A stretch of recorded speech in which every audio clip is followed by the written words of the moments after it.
These companies create multiple brands. They put them under the same company. What's Mm. your opinion? Should you have a separate company per Yes. brand? Yeah.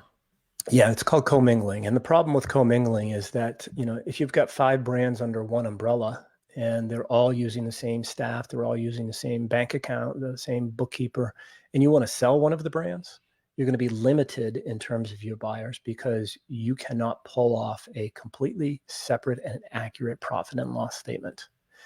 So your buyers are going to have to be very comfortable with looking at, the Amazon reports and ballparking the bottom line discretionary earnings.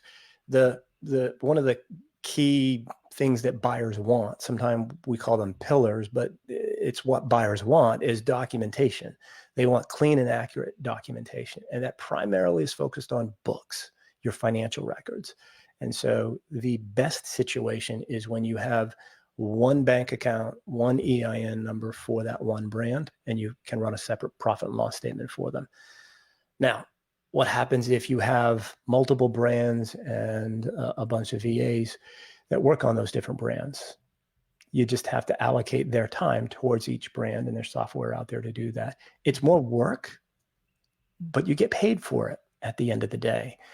You're going to get a higher value for your business when you eventually exit if you've got clean books and clean financials and separate payroll and all those different things than if it's all commingled. In addition, you're going to be able to open up the buyer pool to SBA buyers. So if you're a US-based company with US tax returns and you commingle everything and you just want to sell off one of the brands, you're not getting SBA pre-approved.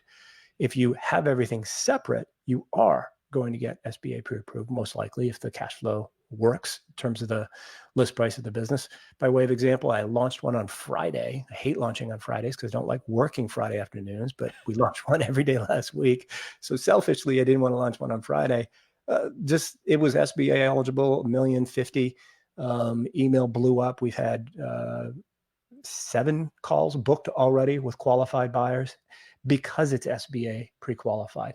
It doesn't mean that it'll be an SBA buyer, but it will certainly get the cash buyers off the fence quicker because there's more competition. So I think it's absolutely in your best interest as a business owner to keep separate books and don't commingle. It's a challenge sometimes, I understand, and it seems like work, but you have to accept or take my word, if you will, because I don't know who you are right now. It's worth it because I've sold 100 million in transactions of these, and each and every single time, those that have clean financials get a much higher value. You commingle and you're not going to get the same value, and it's going to hurt you along the way.